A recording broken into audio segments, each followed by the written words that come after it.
That's Scotty. I'm Motty. This is Scotty and Motty. Also joining us is producer Alexi. We are live. We are going to be talking about Manchester United and some other things as well. So make sure you're getting involved in the chat and the comments and hitting that like, share and subscribe button. We want to get to 10,000 subscribers. And with your help, yes, we can get there. We're almost there. We can just taste it.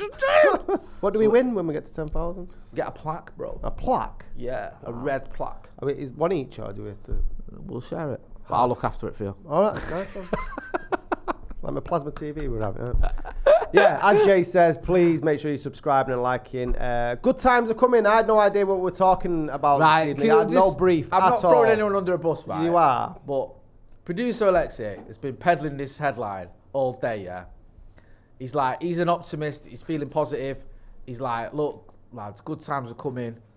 And we chatted about on paddock with Joe Smith. Joe Smith, like me, is a bit cynical. But then Alexi, he has this habit of just wearing you down with his, his happy enthusiasm. Yeah, he walks around like he's listening to Pharrell Williams. Yeah, Happy all I the hate time. that song. I hate that song. He does, like, I walks on Katrina and the Waves. Yeah, Walking on yeah, something. that's a good one. Yeah, and then eventually you start buying into it. You're like, yeah, do you know what? Maybe he's not as much of an idiot as I thought. Maybe he's actually got a bit of a point. Maybe we can be all right. Well, if we do beat Everton this weekend, there's some big games from the people around us, aren't there? Because don't Liverpool play City?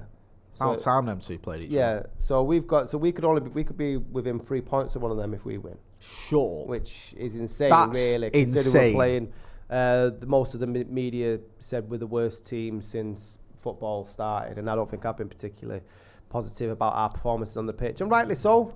But that's right. You're right for once. We could, if City beat Liverpool and we beat Everton, we'll be 3 points behind Liverpool. Yeah, which doesn't seem right. It's mad, isn't it? That doesn't seem possible. And even if Liverpool beat City, and we win, we'll be 4 points behind City. Well, Liverpool will go up to 30, so you got that wrong. What? No, we'll be 4. Yeah, but we'll be 4 points. Oh, we'll still right, be. No, I haven't got anything wrong. We'll be 4 points behind City if Liverpool beat them. Yeah. So what are you getting on about? I don't know. Maths was never my strong suit. or looking. Or football analysis. Pretty pathetic. Most things really. I can write stuff. So maybe Alexi's got a point, yeah, because this has been painted as the worst season in the history of association football. Like, everything's horrible. United are terrible. All the players are rubbish. We're not scoring enough goals. We wasted all our money this summer. It's all going to end in tears. We're never going to make top 4. We're not going to win any trophies. Ten Hag's going to get sacked. Old Trafford's going to get bulldozed, and we're all going to eventually die. Now, whilst some of those things may be true, the fact is that there's still enough time for United to turn this around. We're still within touching distance, very much in touching distance of the top 4. We're only, 5 points off it. And, as the thumbnails noted, we have got some players coming back. I think the problem is maybe it's time. And I'm massively guilty of this, is that we look at the performances in a vacuum and everything that's going on at Manchester United in the vacuum of what's happening on the pitch and just looking at how bad we're performing rather than what it means in a greater context of the league. We can, become blind. I think we're a quarter through now, aren't we? 12 games, isn't it? We're a quarter through. 12 games, 38. 38 games. So carry the 4 and then plus 1 and then yeah, not so bad at maths. So we're a quarter away through, and like I said, we could be 3 points off one of our rivals despite everything. And if this is really bad, it can only get better, to refer to the classic hit that was D-Ream. D-Ream, what a band. Things got better for He was in it, one of years. that astrologist, what's his name? He was always on the telly, the guy who's at the University Brian of Manchester. Cox. Yeah. Yes. Is he your favourite Brian Cox? No. Not mine either. Mine's the one who works in the butchers. Oh, is it? Right, nice. Cox and Sons. It's real called Brian Cox. Fair enough. No, I'm not. Who's your favourite Brian? There's not another one. Mine is the guy that played Hannibal Lecter. If you know, you know. Anthony Hopkins? No. See, Anthony Hopkins played Hannibal Lecter, right, in Silence of the Lambs. But if there's a little film called Manhunter, where he plays Hannibal Lecter, you see. Right. Knowledge. Film knowledge. There you go. Get involved in the comments in the chat and let us know whether you think United can be feeling a little bit optimistic because, like we've been saying, it's not all doom and gloom. Yes, we've got Sir Jim Ratcliffe coming in and we've got these players returning. Alexia, I want to bring you in because you have been pushing this all day. And my only sort of slight cynicism towards this is the fact that whilst Wan-Bissaka and Luke Shaw coming back, and it is only a slight cynicism, is that enough of a reason to go, yeah, this is, good times are ahead because we've got these two fullbacks coming back? Yeah, because with Shaw, you can instantly see that when he left, because of injury obviously this season. Left? That's the most bizarre way of saying someone got injured I've ever heard in my life. When he left due to physical ailments. When he went on loan to A&E for a few months, he obviously that it ruined the team straight away because he's such a massive source of creativity, and also Rashford looks lost without Shaw. Rashford and Shaw together are like one of the best kind of partnerships around. As soon as Shaw's gone, Rashford just isn't as good. It's been proven so many times over the years.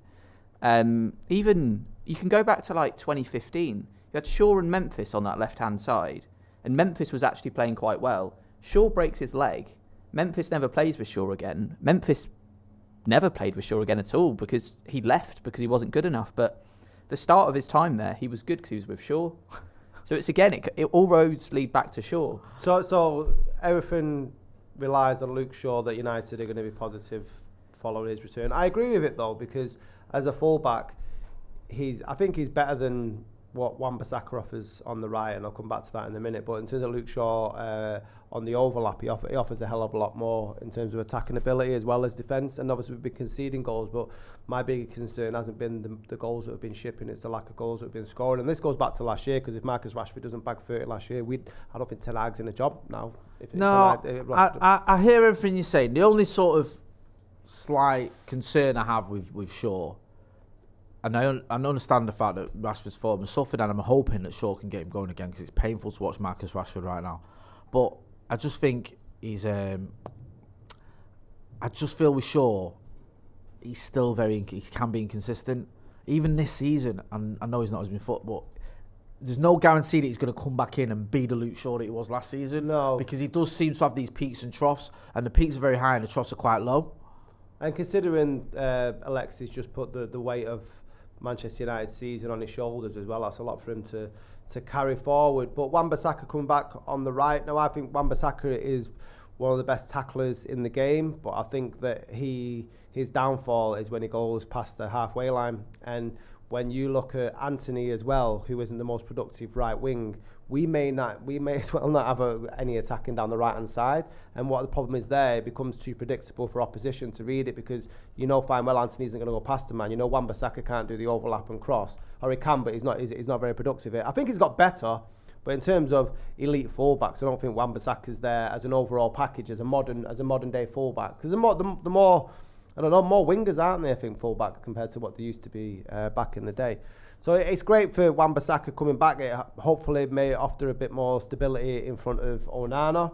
But I'm not sure if we should pin all our hopes just on those two. Obviously, Sir Jim Ratcliffe is in the middle, and I was seeing today that the rumours that Manchester United are going to be looking for a centre-back when he comes in, because if he's going to invest some of his money, so we could have something around 90 million to invest in January. Yeah, I mean, we do need obviously a bit of a investment, which is, obviously need a lot of investment off the pitch, but in terms of the team as well, it has been worrying. And like you were saying before about the fact that we became so reliant on Marcus Rashford's goals last season, that you think if he hadn't scored all those goals, we'd have been in real trouble. And I know it's not always that simple, because if he hadn't scored, there's a chance that someone else might have stepped up or would have had some of them chances, but we still were very reliant on him.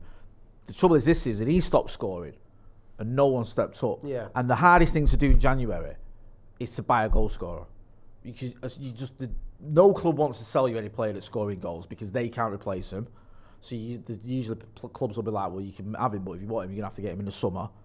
Plus, if you do want a goal scorer, it costs a lot of money. That's the most expensive player you can get, is someone who can score goals.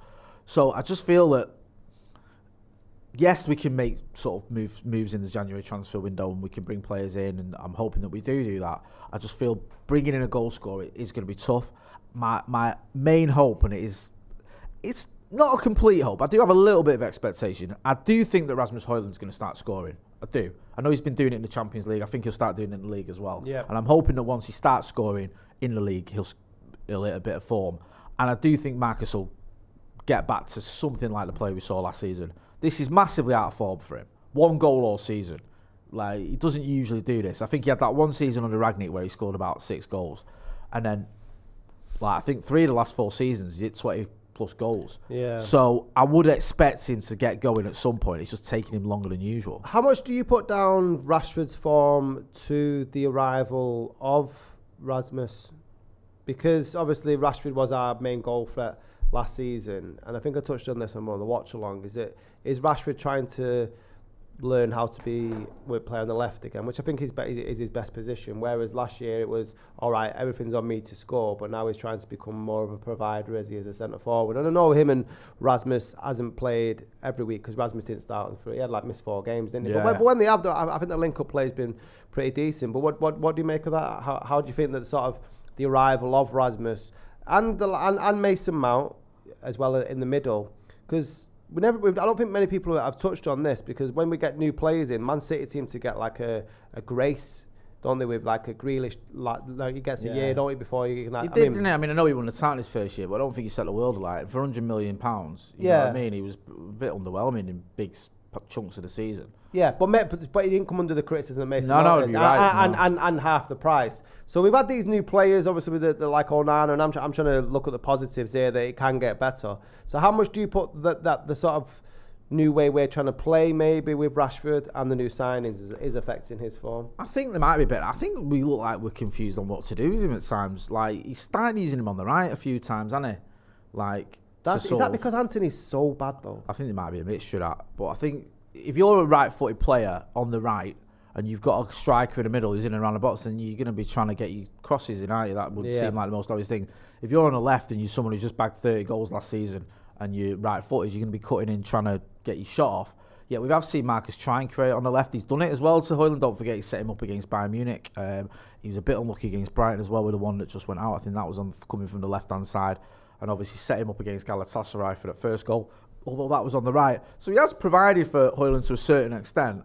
And I don't know, I always feel with Marcus that, and it's not I'm not just making excuses for him, because I know I like the kid, and I don't think his performances have been good enough this season. But he just in his time at United, he has been moved around a lot. Yeah. And he's down the middle, he's on the right, he's on the left. We're playing when he's not quite 100% fit. We play him when he's not in form. We just keep playing him until he finds form. He plays with this player, he plays that player, he plays with, players that probably aren't quite good enough. In terms of, you could argue that with Wout Weghorst last season, played maybe even going further back, you might argue with sort of certain people like Gallo, for example. Then you're playing him right, okay, now we're going to bring in Ronaldo. And it's just, he does get shifted around a lot, and it can't be easy. But that being said, this season, he has been below par. We need to fix it. We need to find a way to get him playing back to his best, because we're massively missing him. Yeah, I mean, and let's not lay it all at Marcus Rashford's views, because I think across the board, nobody's been covering themselves in any glory. I heard this the other day. How much do you put the injury problems that we've had this season? I know we've discussed pre-season in the past and the farce that was the US tour. But given that Ten Hag was reluctant to rotate last year, could that be viewed as him running the players into the ground, and we're having the knock-on effects because of his prioritising of all? He didn't want to go. He wanted to go for all trophies, didn't he, rather than one? And we did have a bit of a depleted squad, and if you look back to sort of Ferguson's era, or other managers would rotate in like the Carabao Cup. Obviously, we went on and won that, but he was very reluctant to do that. Whether he thought the players coming through the youth academy weren't good enough or whatever, or he really wanted to make a statement. But we've got all these injuries now. How much do you buy into that? I kind of feel for Ten Hag last season. I think he did the right thing, if I'm being honest. I think as much as you blame Ten Hag, I'm just asking your opinion. As much as someone might blame him, I blame the fact we had a World Cup in the middle of the season more. Yeah. Because I think that was a nonsense, and it shouldn't have happened, but it did. And that's got to have taken its toll. We saw players, and I think there was some research has been on. We've had more ankle injuries, not just United, players in general, more injuries due to just the stress of playing those extra 6 or 7 games and whatever it ended up being for certain players in the middle of a season, which is insane, really, when you think about it. Do you remember when Qatar got the World Cup? They said that won't happen. We're not going to move it from the summer, and then they had to. And then it's like, okay, all these players have got to play all these extra games. So there's that. Also with Ten Hag, I think a massive thing for him last season was getting that trophy, getting that first trophy. And I feel like he just went for it on all fronts. Yeah. And I think it made sense. Do you know what I mean? And it's an admirable thing, and as United fans, you want to be challenging all fronts. I'm just curious. I heard it the other day, and I want to get your opinion on it. If there's any knock-on effect with the injuries or ran out of there might have been, but the flip side to that is if he hadn't done what he did, if he had arrested players, say for the certain tournaments or maybe mainly for the Carabao, but even for the FA Cup, whatever, would we have had the success we've had? Maybe not. Do you know what I mean? It's like I think he was sort of stuck with like I either go for it or I don't, and he decided to go for it, and it kind of paid off. I just feel like now. Almost, not quite everything, but a lot of things that can go wrong for him are going wrong, and it's not all his fault. Like Casemiro's fell off a cliff. No one saw that one coming. Rashford's fallen off a cliff. I don't think anyone saw that one coming. He's lost Martinez, who for me is his most important player. The way Ten Hag wants to play, Martinez is his most important player, and he's lost him for basically all season, because at the beginning of the season he wasn't himself. So that's not really what's that. Onana's took a while to get going. He's been better recently. He's definitely improved. Yeah, Varane situation. Again, you can't really see that one coming. I don't even think Sancho matters that much, to be honest with you. It pains me to say it. I don't. To put an unpopular opinion out here. Go on. And I'll probably get pelters for it, but if I'm Eric Ten Hag or if I'm Sir Jim Ratcliffe and just looking at Jadon Sancho away from his petulant behaviour about not turning up for training or not wanting to apologise, regardless, there was a player there that was tearing up the Bundesliga and his stats were insane, whether it was on the left or the right, when they've got a number 9 centre forward. We've got Anthony on the right hand side who has the same number of assists and stats as Sancho, who hasn't played since September. So if I was Sir Jim Ratcliffe, I'd be like trying to be, was it Kofi Annan at the... you know what I mean? And trying to see if there's anything there, because that, I completely do not want Anthony at Manchester United as a player. I don't see anything down that side that he offers. No, I'm not an Andy Just purely for a player of Sancho's ability at Dortmund, are you saying that it's gone? Yeah, because I think under this manager, it is. And let's have it right. He was crap under Ole, he was crap under Rangnick, and he's been crap under... But he was good in Germany, though, and I've got a horrible So was Shinji Kagawa, though, bro. So was Mkhitaryan. Yeah, but the thing is with Shinji Kagawa is he was playing under... It was Ferguson. Like, what did he know to do with a player, you know? What are you going to say, Klopp, man? Yeah. No, like, I hear you, because I think Jadon Sancho, but I just feel like now, I think the manager's set his stall out. I think if Sir Jim Ratcliffe comes in and goes, you two are going to kiss and make up, without Sancho giving that apology, it undermines the manager. And also, and I don't rate Anthony, but I don't rate Sancho at United. I don't rate him. I like the kid, and I think he's probably not as bad as he's been made out in terms of his personality. Everyone sort of jumps on him and hammered him. I don't think he's necessarily a nasty lad. I just feel I've been massively underwhelmed by him at United. I really haven't. The thing with Anthony, the one saving grace Anthony's got is I didn't have any expectations, because I thought 8 goals, 4 assists in his last season in Eredivisie or whatever it's called. Okay. With Sancho, I was like you, 36 goal involvements in 39 games in his last season at Dortmund. Plus he helped him win the cup, which is a rarity. They don't win many trophies, and got him into the Champions League. He's absolutely tearing up. Let's get in some of the comments, and we'll bring in Alexei, because loads of people comment. I've not spoke to anyone, forgive me. Ross McPherson, Tanvir, Manchester 1982, Colin Coupleditch, Simon Davis. All people saying hello. Simon Davis, thanks for getting involved in the chat. Ridwan says Brian Cox and Jim Ratcliffe are from Oldham. Jace Parker says evening Scotty, evening Motty, evening one and all. Glenn F says evening, Glenn F here, wishing you all the best, especially David and Jay up the Reds. Sponge 10 says Rashford had 3 good seasons out of 9, not good enough form, hasn't dipped, just returned to normal. I don't know, man. I don't think he has had 3 good seasons out of 9. I think that's a bit harsh. Miles says no way home now for Sancho, as big a flop as Anthony. Sell them both. He's saying get them both done. Ross McPherson says, crazy how we've spent north of 150 million on right wingers in the last 3 years, and yet we still need a new right winger. I think that's a good point. That's a fair point. Because I don't think, and it's early days, and I keep saying this, but I do like the lad. But I don't know if Palestri's got what it takes to be that guy. He looks good for Uruguay. No, yeah, he does. You know, I'm not disputing that. But does he not deserve more of a chance? He's actually got more assists, Anthony, than Anthony. I'd give him more of a chance, but that's more from necessity than design. Because I think Andy's I'm with you on that there. Jadon Sancho obviously is going on. Well, Mason Greenwood's not even in the conversation anymore. Mason Mount can play on the right, that's not his preferred position. Bruno can play on the right, that's not his preferred position. I'd give Palestra a run. I'm beginning to get the impression that the manager don't quite fancy him. No, he doesn't. The reason behind that. I do worry though with Ten Hag and Anthony that very much like producer Alexis pinning all his hopes on Luke Shaw, that Ten Hag's pinning a lot on Anthony because it was his signing and he wanted him. Do you think that persistence? Or do you think he's already given up on him a bit? I think maybe, but what does that say? And what does that say about him? Obviously, it wasn't down to him how much he paid because everyone knows it was prolonged. And I think when we first went to him, Ajax were willing to sell for 40 million. It wasn't his fault that United did what United do and ended up paying well over the odds.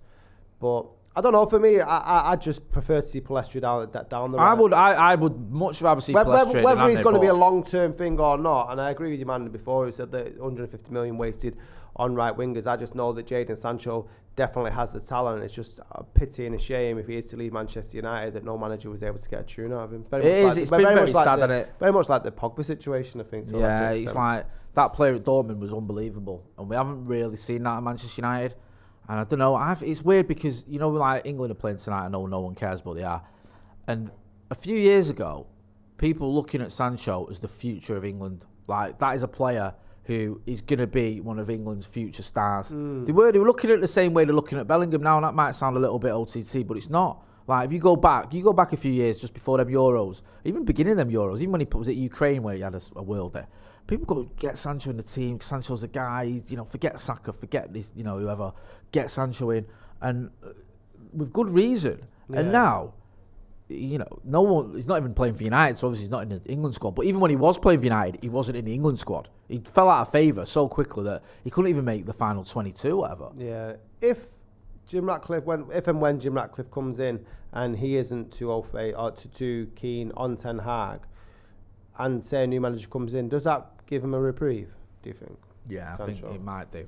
And I think that'd be frustrating for me because it does feel a little bit like player power sort of ruling the roost. Do you know what I mean? Well, it wouldn't be Sancho's fault if Ten Hag was to lose his job. No, but it would feel like, just down tools and I'll just and then ride it out. Sit it out, and then a new manager comes in, and then I'm back in the team, and I don't think a lot of fans would be enamoured of that. I know, but if he bagged 3 goals, it only takes one performance. Look at Phil Jones; he didn't play for ages. He had a good 45 minutes against Wolves, and everyone loved him. Yeah, do you know what I mean? So I hear you.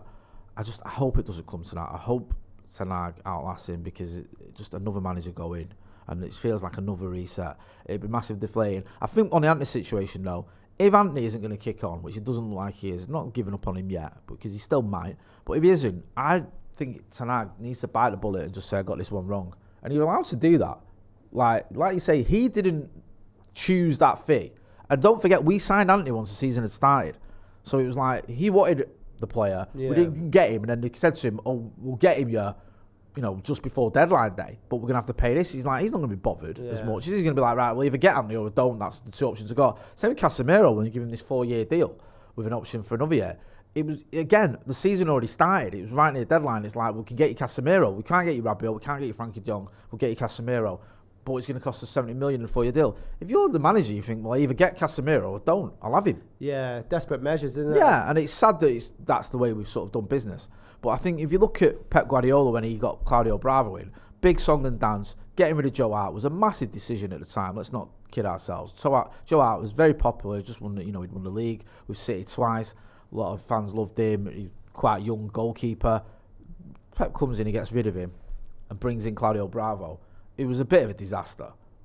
So he gets rid of him. Yeah. And I think you've got to do that sometimes. You've got to go, look. They're not all going to work, are they? Ferguson bought some duds, do you know what I mean? Yeah, exactly. Like Neil Webb and Danny Wallace. I know Danny Wallace had issues, bless him. But players that just didn't work out. And then you don't go, well, I've bought him now, so I've got to stick with him. You've got to have some sort of grace with him. Even if it's 100 million euros. And let's not forget as well, I don't think he cost all that money. It's like a lot of it's add-ons, which he ain't going to meet. If this supposed 90 million is available in January, are you signing a striker to help Højlund out front and take the pressure off Rashford for goals, knowing that we'd have to probably blow 90 million to get a goal scorer, unless we went the Wout Weghorst route?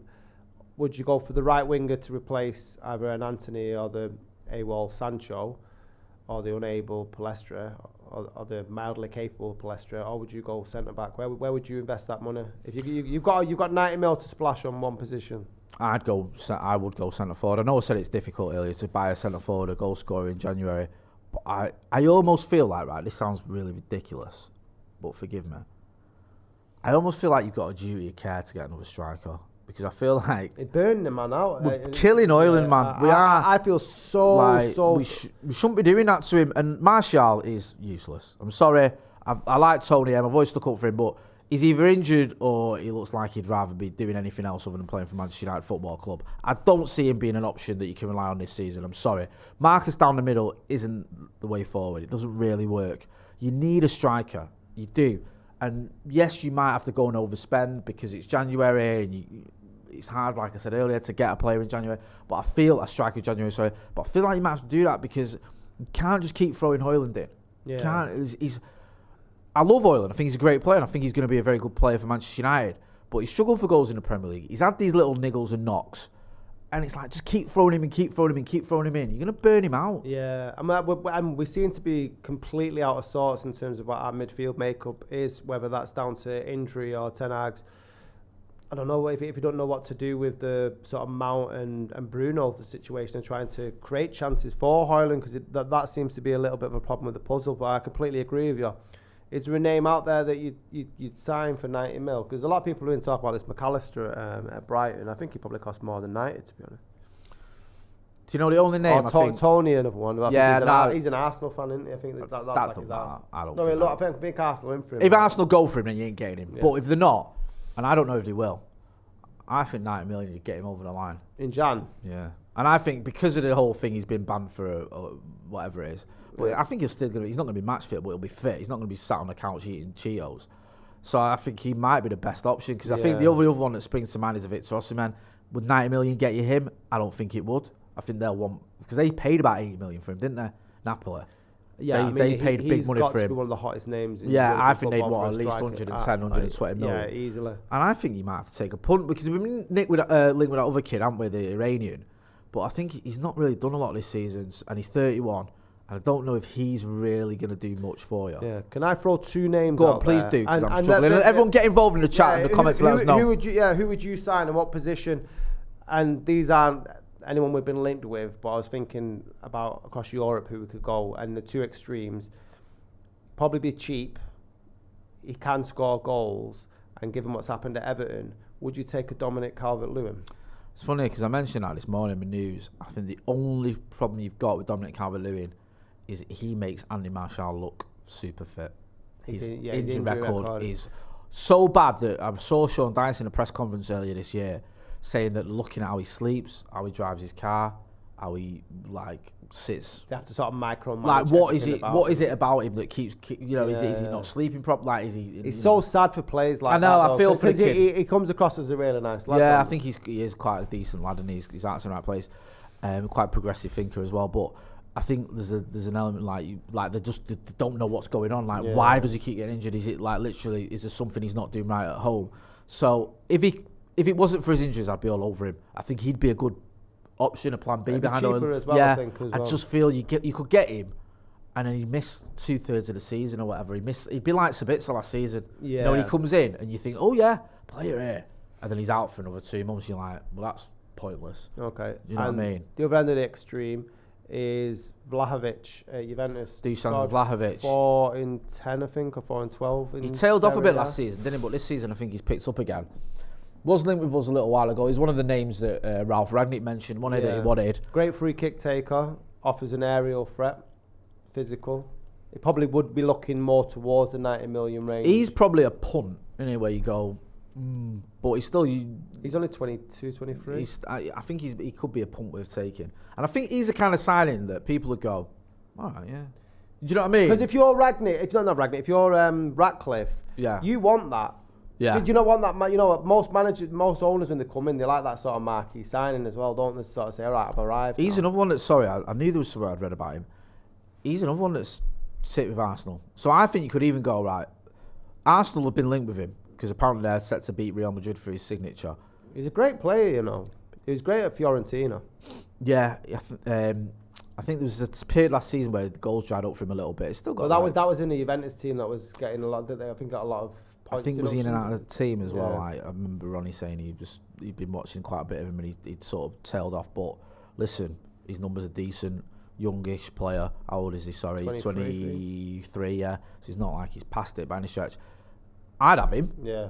I think it might even be the case of if there's Vlahovic and Sony on the table, Arsenal want one of them. And then United. I'd have either of the other two. Yeah. Like either of the other ones, sorry. Like if Arsenal got Vlahovic and we could get Sony, I'd do that. And if it's the other way around, I'd do it. I think we need a striker. Yeah. And not a striker who's going to come in and be like, not a 19-year-old. Are you going to wait 2 years for him No, to we kick need on? someone that knows how to put the ball in the back of the net. No, we can't be buying blasting another 90 mil on potential like we have done with Højlund, who I've been mightily impressed with his work rate, and he's obviously got it in there, but he is a rough diamond, isn't he? Just still trying to learn his trade a little bit. I feel for the kid, man. It's Manchester good that he's got United. them goals in the Champions League. So it alleviates a bit of pressure, and he reminds everyone of how good he is. This is the kid who we're linked with. I say kid, he's 31. Yeah, Taremi. But I don't want a 31-year-old striker. It just reminds me. I don't know much about him. I don't mean to sort of knock his talent. I think we were talking about him on the live the other week. But I'd rather start looking forward. If we are going to spend 90 million and what else, you know. This guy as well. He scored 22 league goals last season. He scored 2 this season in 11 games. Right. So, I mean, there's not necessarily, he might just be in a bad bit of form, might be whatever, but there's a chance that this could be his decline now. He's 31, and he ain't banging him in like he has been. No. You could be buying a player who's on his way out, and we get nothing out of him, basically, because he comes to the Premier League, which is a lot tougher than the Portuguese league, if we're being brutally honest. It just is. And he weighs in with like Volt Vegos numbers, and you're like, well, that's not done anything for us, and we've ended up finishing 7th. So yeah, I think of the options you give us, Vlahovic or Tony, that makes sense. Alexei, what would you do? Scotty's talking about, would you go for it big time in the January transfer market for a striker, or would you go get a winger in to maybe create more chances for Rasmus Højlund? If you were Erik ten Hag, where would you be putting your money this summer in the January? Sorry. Well, the problem is, isn't it, is that the plan was that we'd get Kane and maybe Højlund as well, I think. Because I think originally they thought Højlund would be the backup guy and Kane would be the main guy. Not getting Kane has basically kind of ruined everything, because now Højlund is the main guy. And like we have with so many players down the years, we've just burnt him out already a bit, because we've just thrown him in. Because you look at how Doku at City hasn't played many games, eased him in, played a game, got like 4 assists in one game or something, was it? Yeah. Something like that. In fact, even like Liverpool, look at the way they eased in like Nunez and Diaz. They do it properly. They do it the right way. We don't do that. We just go, you're out there, you're playing, done. I'd love Ivan Toney. I think he's amazing. Like, to get 20, he got like 20 plus goals in that Brentford team last year. And, you know, people might say, oh, they're quite a progressive team, but no one's scoring that many goals in that team at the moment, so it can't be that easy for him to do that. Yeah. So I'd happily get him. But to be honest, holding midfielder as well. We really need one of them again, because Casemiro's either injured or not playing very well. And then who is there? Fred's gone. McTominay as a holding midfielder is not really that great. Who is there? There isn't anyone at all. No, it all went to shit when we got rid of Fred. Anybody else got anything to say in the comments? Get involved in the comments and let us know Make what sure you you're think. subscribing as well if you're out there. We're about 100 off 10,000, and Jay's going to put our plaque up. He's going to take his kids' pictures off They're the coming down. fireplace. His girlfriend or lady friend. My picture got took down in our house the other day. Did it? What did you do? I don't nothing. She just Mrs. went, oh, just let you know, you might notice I've took your picture down, the graduation one. So I'm just getting a different frame for it, because it doesn't. Oh, that old chestnut. Do you know what I mean? And then I started kicking off, right, and having a go. I was, oh, here we go, just because you started junior. And then she went, hang on a minute, you had that picture, you got it sent to you. It was in the drawer, left there. I went and put it in a frame and put it on the wall. Yeah. And I was like, it's fair point. Don't ever answer me back like that again. Who the hell do you think you're talking to? Yeah, right. Like, loads of people getting involved in the comments and the chat. Mick Holohan says, I would like Neto also. Mick Holohan also says, I like Vlahovic. Kim Chi Cracker says, Boniface at Leverkusen. Ross McPherson, Mahana Savage says Stricker. Ross McPherson says would love Tadibo even. Glenn F says Frankie de Jong is not leaving Barca. Can we just not have another Frankie de Jong transfer saga? No, I can't be doing with it. No. Ridwan says Neves is the name to replace Casemiro, but massive price tag. That's that João Neves. We have been linked with him quite a lot. Yeah, I mean, there's no one like obvious out there, is there? And I think the problem you've got now in the Premier League is the have-nots are not that far from the haves. So it's not like, back in the day you could just go, right, who do we want from, who's doing well, who's scoring goals for one of the lower teams down the Premier League, sort of. It used to be Spurs all the time. Yeah, Spurs, right, we'll have a bit of Berbatov or Sheringham or whatever, or Carry, yeah. Now it's not really like that. No. Like now there's, if you go to, like for example, Newcastle, we ain't buying anyone off them. They've got mega money. Just looking at the teams below us, Newcastle got big money. We ain't buying anyone from them. Brighton, I don't think we can get Evan Ferguson off him if we wanted to, although I'd happily have Danny Welbeck back at Manchester United. West Ham, who's their main striker? Is it Antonio? I know Jared Bowen's been scoring. I think he's got injured as well. Chelsea, no, you're not getting him from them. Brentford, we spoke about James Toney. I keep doing that. Ivan Toney, I think they've put £100 million price tag on him. So you probably get him for about 70, 80 million. I think that was a bit to just put people off. Crystal Palace, they've got some good players. I don't see a striker that's there that you go, No. Forest, they've got the lad whose name escapes me, who always scores for them. Awoniyi, he's got a really good goal scoring record. Maybe get someone like him, but is he the guy to step up for Manchester United? I'm not so sure. There's no real standout there. You can go, right, we'll raid the Premier League. Yeah. Don't see that happening. So you have to look abroad, and then it's like, okay. And then there's the risk in that, isn't there? Sort of getting into the new sort of structure of playing in the Premier League and so on. That's what I mean, bro. It's not like it used to be. And I think the part of the issue, here's one for you. Amar says Griezmann. He's been linked with us. Would you have Antoine Griezmann at Manchester United Football Club? No. Based on how old is he now? 32. No, not a chance. It's more of the same. I think Griezmann's a brilliant player and stuff, and I think we were linked with him. We were linked with him under Solskjaer? Yes, right? I think so. I think he's a sensational talent, but it's about 4 or 5 years, far too late. He'd be just coming for the payday, and we'll be having this conversation next November about who we're replacing Griezmann with, because he's fell off a cliff that nobody could see. It's like, whoever thought that Casemiro would age? I know, mate. Wow! Varane, who knew? Who knew? Who knew these players would get older? Yeah. And like that they might have some injury issues as well in some of them. Listen, this has been Scotty and Motty. Producer Alexia, I'll let you have the final word. You're the one that said good times are coming. Yeah. Why? Sell it. We're going to win the league. We're going to win the Champions League. And we'll get knocked out in the quarterfinal of the FA Cup. But it's fine because we've won the league and the Champions League anyway. So that will soften the blow of losing the FA Cup. Right, we're going to try and take Alexi back to get his meds because obviously there's a problem going on there. Sorry if that offended anybody with this lunacy. If you can please press subscribe. Like I said, we're very close to 10,000. Appreciate everybody who supported Scotty and Motty over the last sort of 4 or 5 years. We just banged another Agony Uncles on the Patreon. We're getting festive. Talk of sex toys and STI tennis. So if any of that's your game, which you should be, if that's your racket, I should have said. Nice. Yeah, you should have, but you didn't. I didn't because I'm an idiot. If you like seeing idiots, watch us a bit more.